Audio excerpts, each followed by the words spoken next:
talking about in this segment the Shelby County Mayor's race. As we know, there was no contest on the Republican side. On the Democratic side, it was Lee Harris against Ken Moody, and we have the results for you there because Lee Harris absolutely having no problem with that side at all. 70% of the vote by the time it was all said and done, easily trouncing Ken Moody in this. And so now that pits Lee Harris versus Worth Morgan. They will be the two vying for the county mayor's race as we approach the August election. And I guess I'll start with you, Brad, on this one. What's your assessment of how this race is going to shape up? Lee Harris can feel pretty good about those numbers, I would think. Yeah, it's going to be interesting. I mean, I kind of compare it to the 2018 Shelby County mayor race. We all remember David Lenore versus Lee Harris. Lee Harris won. The question will be, will Worth Morgan have potentially more of an expanded potential electorate compared to David Lenore? I know David Lenore got a lot of the very, very East Memphis, more of the suburbs. Will Worth Morgan be able to get more of the city of Memphis voters that, you know, maybe went those similar crossover votes that Mayor Strickland received in his successful reelection bid, where he received about 70% of the vote. I mean, if you see it on social media, Worth Morgan is certainly everywhere, all over social media, you know, touting his credentials on the city council. But like I mentioned in the last segment, Lee Harris has the power of the incumbency. And I would, not to be cynical, but I would have to think that in the coming months, there's going to be a lot of initiatives and a lot of Mayor Harris will be out there in his attempt to get a second term. So, Tajuan, I'm going to put you in a difficult position. I know you think Lee Harris is going to win, and that probably is the conventional wisdom, honestly. But if you're working for the Morgan campaign, what tactic do you have to try and seat in a guy who got 70% of the vote in the primary in a primarily Democratic county? I can't give that out for free. I don't give that out for free. But I will say this.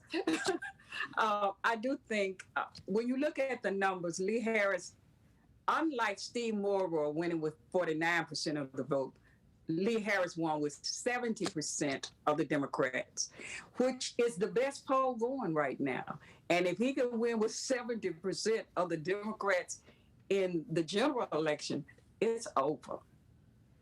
And to Tajuan's point, especially if he gets crossover votes in the suburbs too. I mean, obviously in the city of Memphis, that's to Tajuan's point, a very strong showing. And if he can just add some more liberal voters, which there are in the Shelby County suburbs, that will put him in a very strong position.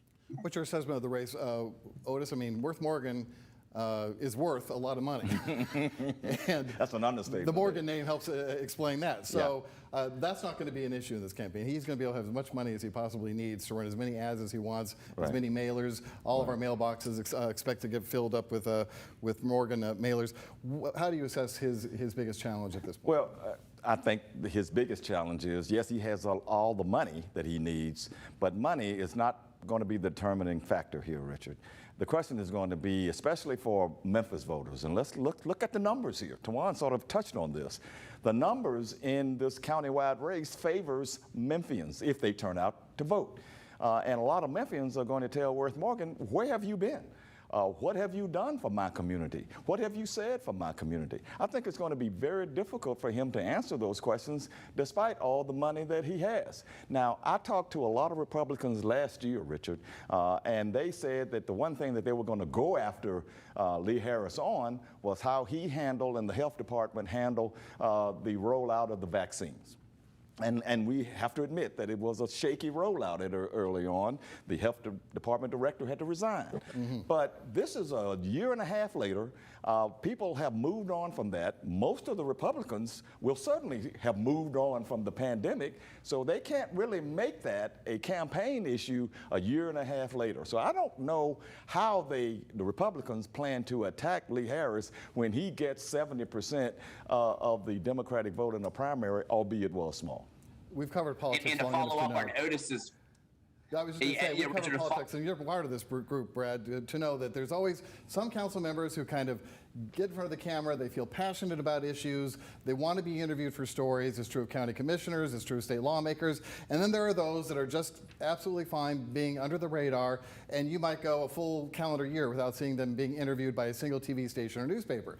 Worth Morgan seems more or less to me to be, he may be active on social media, but I don't ever see him in the time he's been in city council being one of those that gets in front of an issue and wants to lead on an issue, and just having the money in a bank account is not going to be enough in a town like Memphis, which has never been particularly impressed by, dare I say it, having a silver spoon in your mouth. Exactly. Worth Morgan will have to identify some issues in neighborhoods of Democrats that they care about and start to begin to be a champion for. And that has not happened. But he could still do that. But we're at the election point, 2 months from the election, and they're going to look at his voting record while on the council and see if they connect. He's got to find things that connect to the community that he's trying to pull votes from Lee Harris. Brad, what's your thoughts about that? And based on his social media, Worth Morgan has focused a lot on crime. If you follow Worth Morgan for mayor, that might not be the exact handle, but he speaks a lot about looking out for crime victims. Crime has been a major issue for him. Going back to Lee Harris, I think a big factor for him potentially going into August is how his body of Shelby County commissioners votes on his proposed budget. On Wednesday, I reported it when it came out, he's proposing a 5-cent property tax decrease. So if the commission goes along with that, that could be potentially in July and August, that could be something to tout. Hey, inflation's going up, gas is going up, but my budget helped your property relief a little bit. So that'll be an interesting factor as well. Do you want to pick up on any vulnerabilities that Lee Harris may have in addition to that? I mean, he has been very open about the fact he's not really interested in economic development projects necessarily. He's more focused on what's the average worker having to deal with. It sounds like Worth Morgan's going after him perhaps on crime to some extent. Yeah. Do you think there's some vulnerability on either of those? Well, Richard, I think probably his biggest vulnerabilities are just his personality. There are a lot of people in the community who see him as being sort of aloof. You know, he's a University of Memphis a law professor and can come across as being a little aloof. But I think that people look past that when they really get to the voting booth here. I think that Lee Harris has been a very successful politician. He's only lost one race in all of his years, and that was the very first one when he tried to run for Congress. But he's won everything since then. He won for city council. He's won for the state senate. He's won for the county mayor. He's been a successful politician, and people like to support successful politicians. So yes, I mean, I think his vulnerabilities are more personal than they are policy, and I think that he is absolutely the favorite to win re-election. Okay, I'm tight on time already, but I've got to ask you about the new look county commission. I don't want to leave that untouched. We've got more women on the county commission. We have more Democrats on the county commission. Also, some other primaries: Erica Sugarman, Shante Vante. Also, some new names as well that we're hearing about for other countywide elected offices. Any quick takes on any of that? Otis, I'll start with you. Well, yeah, I think the quick take here is just what you just said. There are a lot more women on there. There are the sort of younger voices, some independent voices. I think there's a new look on the city council, even as we bring back possibly bring back Henry Brooks, who has been there forever. I just think that there's a new look and a new attitude on the commission. Brad, 10 or 15 seconds, please. Yeah, I think it was interesting that Brittany Thornton, an Orange Mound activist, she won, and Brandon Morrison, despite every of her fellow Republicans on the commission saying they wanted her opponent, Brandon Morrison wins by more than 100 votes, so that was interesting as well. It was a tight one, but she did it out. She pulled it out. Yes, and Tajuan.